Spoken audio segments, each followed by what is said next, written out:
And now it's time to move to the next session, where we are going to talk about the role of purpose and disruptive technology companies as well that are making a difference. So please come on stage. I'm going to be joined by Christian Kroll, co-founder of Ecosia, and Sudhanshu Sarronwala from Infarm. Give them a hand, please.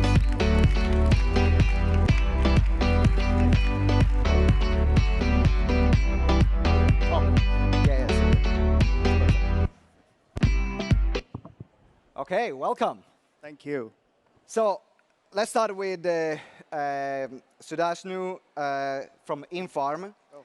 You are Chief Operating Officer of Infarm, which is the world's fastest growing urban farming network.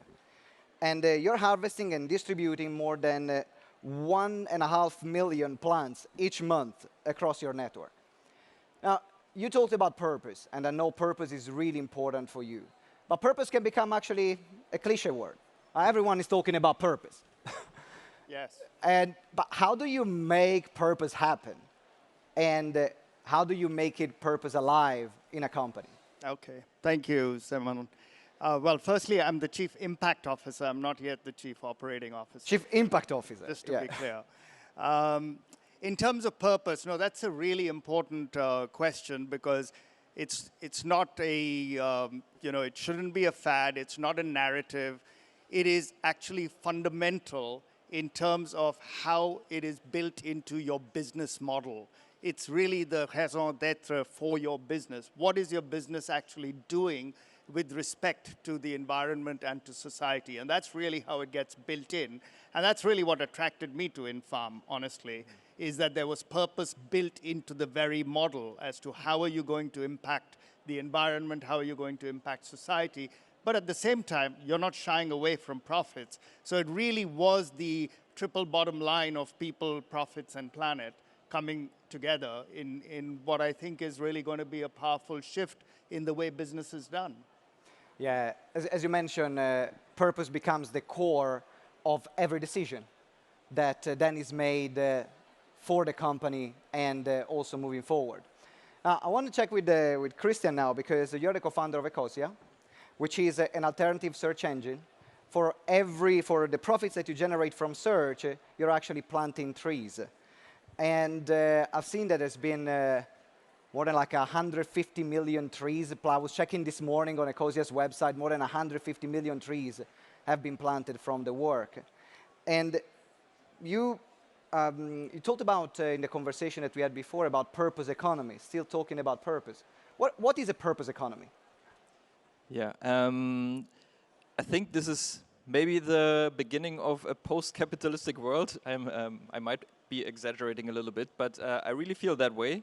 So they're actually, if you look at companies, one of the biggest questions is, if you're evaluating those companies, is who owns those companies? Like we saw with Vaude, for example, it's a family-run business. Many other companies are typically listed on the stock market, so they are owned by a lot of shareholders.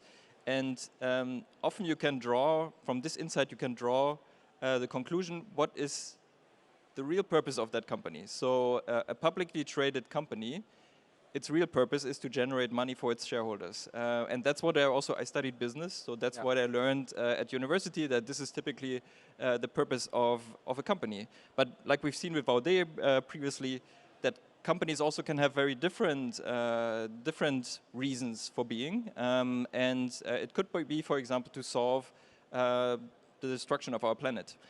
Mm-hmm. The problem is, if those two things, let's say a company wants to solve destruction of our planet, but also has to make a lot of profit, then it might be that the shareholders just overrule maybe what the employees want to do. Mm. So the thing that we're trying to do differently at Ecosia is we actually say we don't want external people to be owners of the company.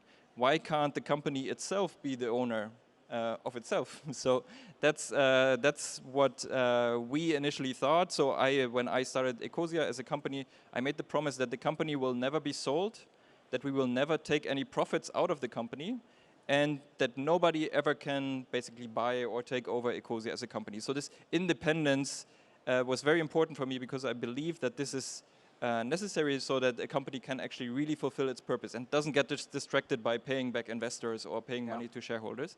So, and it turned out that there are quite a few other companies or people who had the same idea. And gradually now there are a lot of companies in Germany who are doing the same. And this is what we call the purpose movement. So we call those companies steward-owned companies. So they basically only belong to themselves and there are no shareholders who are putting pressure on those companies. And that means that also there's a lot of profit still within the company that can be used for doing good. Like in our case, planting 150 million trees. Did anyone tell you when you wanted to implement this model, are you crazy? Is it ever going to work? Yeah, that's because, as I said, I studied business, and I think the common belief is that you start a startup because you want to be a millionaire and then sell the company at some point and be super rich and buy a fancy house and fancy cars. And I never felt that. Like that was never motivating for me. Of course, I want to have basic security. I don't want to starve when I get old. But like beyond just that basic security, I don't need more money. And that's why I was able to make that decision. But many of my startup friends and also like the literature, business literature said, this can't work. You will lose all your motivation. Yeah. It didn't happen. Like this was 5 years ago now. And I'm still there and I'm still fully motivated. And you're here talking about it and being an advocate for this different model, for this alternative model of running a company. And now, what I'm finding fascinating in this panel is that we are exploring how purpose is implemented in different ways. And during a conversation that we had, you mentioned as well the sustainability teams. And that's one of the ways in which you practically implemented purpose in Infarm. What are sustainability teams and how do they work? So I think we heard some of it in the previous presentation from Faudi as well. Just how do you actually make sure that this is embedded into the DNA of the organization? It's not something that a little sustainability team of 3 people are out there doing their own agenda. It's really about baking it into the company. How does everybody understand purpose and execute against it, as I'm quite sure it is in Christian's amazing outfit. So what we do is that we create multifunctional teams from different departments who actually understand and need to understand how it's implemented, because I don't actually implement all of the sustainability thing. It needs to happen within the supply chain. It needs to happen within the people department. It needs to happen within operations, within packaging, within, so all of the areas that any business has. So bringing that team together and making them responsible so that they volunteer to be responsible. I can't force it on them, but that's the difference between it being something like command and control and being purpose-driven. Because I'm constantly pushing against an open door. Everybody carries the same vision of purpose, so they are very happy to work with that and to understand how can we help them take it further. What is the analysis we can bring to the table?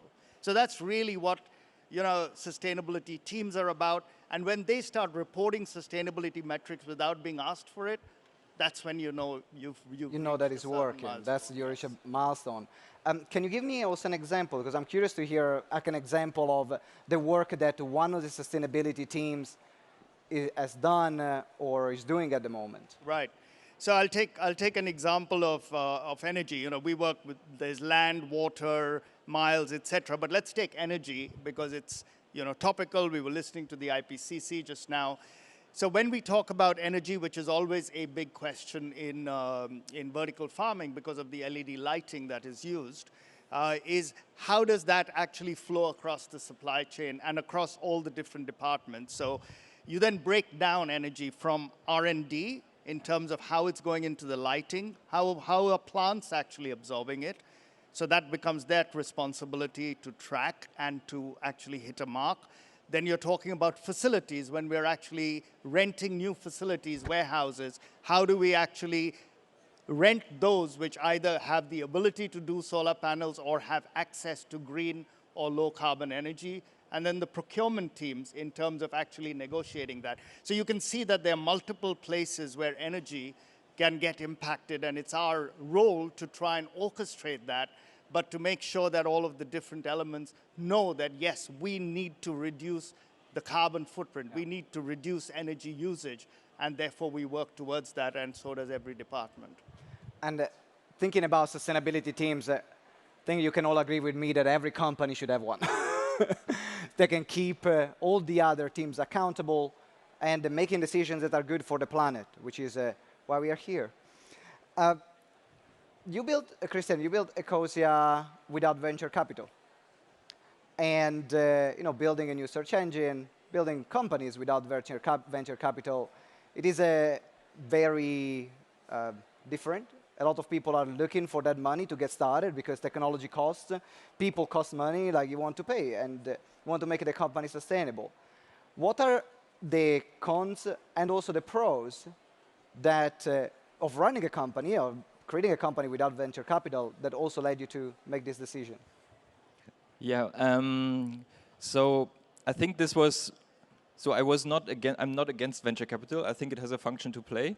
But for me, it was very important that we have this independence at Ecosia. So I never wanted to be forced by potential shareholders or investors to do something that I think isn't right. And that holds true for all Ecosia employees as well. We want to do what we think is really best for the planet and the climate and the people. And we have that freedom now because we are a self-owned company. So we can do whatever we want, basically. But the path there wasn't necessarily easy. So for the first few years, I basically didn't pay myself a salary. Like a lot of people who were helping to build up Ecosia, they basically almost did that for free or very low salary in the early days. Basically, everybody who couldn't run away fast enough had to help out of my own friends and network. Yeah. So it was more difficult to build this up, and also. Back then, so Ecosia is almost 13 years old now. So back then, climate change wasn't so much of a topic. So it was a struggle, but I'm still, I think, after seeing what we've accomplished, I'm very happy that we went that path. Because I also saw a lot of companies who had kind of good motives in the beginning, but then gradually the investors were taking over. And they were forcing them to make decisions. Like I know a few founders who basically said, the day I raised venture capital, I lost control of my company. And that I never wanted to happen. And because of this independence, we can make decisions that other companies just wouldn't do. Like there are a lot of big companies who say that they have targets to be 100% renewable energy powered at some point in the future. Like we have much more ambitious target. We already now generate more than 300% of the electricity that we're using ourselves. And if all the big tech companies would be doing that as well, I mean, we would solve the energy transition in no time, especially like Google, Apple, and so on. They could all be doing that, but they're not doing it because their investors tell them, please, I want my dividends. So I think that's clearly an advantage that as a company you can really do what you believe in. The disadvantage is that it might be a bit more difficult to, like, especially if you have a high risk, very capital intense company that you want to start, it might be a bit more difficult to convince investors, but actually now this is also becoming better because the model that we have, it actually allows for investments as well. It's just the investors don't have the same control over the companies, and more investors are actually conscious that this is now an option. So this whole movement that we're starting basically is also getting more and more investable, and there are even investment funds that are only investing in those types of companies now. Yeah, that's what I want everyone to think about. Say, what model does work for me, for what I believe in, for my core, for my purpose, going back to purpose. What I'm curious, before we move to the topic of sustainability, still linked to purpose, how do you make decisions within your company? Because you talked a lot about decision making. We make decisions differently. We're not accountable to our shareholders. How do you make decisions within Ecosia? I mean, our goal is basically to fix climate change prevent a climate catastrophe, I could say. And we do whatever has the best impact towards that direction. And that, I think ideas can come from everywhere. We have a management team that is kind of trying to coordinate this a little bit. But what I think is very, very different at Ecosia, that everybody really cares about our mission. And that also means that if we would do something that is not in line with that, then people would be very, very vocal about this. So whenever we think that we could be doing something better or there needs to be something a little bit more transparent, then this is usually also like coming from the people themselves. And that leads to things like, in terms of transparency, for example, every month we publish our financial reports on our website. So everybody can see how much money we earned, how exactly we spent the money, how much money we gave to our tree planting organizations. So that is super transparent. And that is also we not only feel that responsibility towards our employees, who of course also have access to all that information, but also to our users, like millions of users who basically support us as well. They deserve to have all those insights as well. So I think we're much more transparent and open than a typical company. And that's what people are looking for. They're looking for transparency. So. They want to use companies, invest in companies, buy products from companies that are transparent. Now, I want to move to the topic of sustainability, though, because sustainability is a double-edged sword. We can be sustainable on one side and then break another part of the planet, but we are sustainable over here, though. And you mentioned a topic about holistic sustainability. Right. What does holistic sustainability mean, and how can that be applied? So I think there are several standards. There are some which are best in class, in my view. I know that Ecosia is B Corp certified, for example, which I'm a big fan of, and we're moving towards B Corp certification. Basically, how can business be a force for good? And it takes a very holistic view on everything related to environment, transparency, community, and social and community issues. There's just one thing that I would add to this, sort of related to what Christian was talking about, is that it's important for us that if we are trying to work in a legacy industry like food, and we are bringing new technologies in, and to bring it in with the element of sustainability is how do you move the industry along with the same sustainability credentials? And that's where we are working a lot with other people who are competitors in one sense, but in a pre-competitive sense, we want everybody to adopt the same holistic sustainability standards. We are working with the agri-tech industry so that they are also, and we are part of that, moving with the same sustainability standards. So it's holistic sustainability, not just within our company that we are talking about. We're talking about holistic sustainability at an industry level, because otherwise, while one company can do good, you're not going to change the system, and especially if you're dealing with something like the food systems that we are working on. Yeah. I think that goes back to what Antti was saying earlier about changing the entire supply chain. Right. What are the biggest challenges that you have faced in implementing this concept? Because one thing is easy to say, oh yeah, let's change everything. We made everything sustainable, yeah, win. Then you have people that say, no, or we can't. Sure. What has been the biggest challenge you have faced? Well, I think that there's, you are always going to have as you balance out people, planet, and profits, there are decisions that are going to be made internally. You can have a common, belief that you are working with a purpose of impacting land and water positively, and everybody in the company buys into that.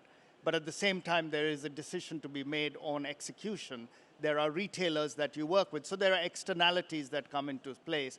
And to balance that out, but not lose sight of the lens that you're using of purpose. If you lose your purpose, you no longer have one. And that's the big difference in staying the course or not staying the course. Mm. And that's what a lot of companies, unfortunately, they have to face, which then gets them to lose their purpose. So they start with a great core. This is what we are going to do. This is what we want to achieve. And then challenge after challenge after challenge happens, and you find a company adopting different models.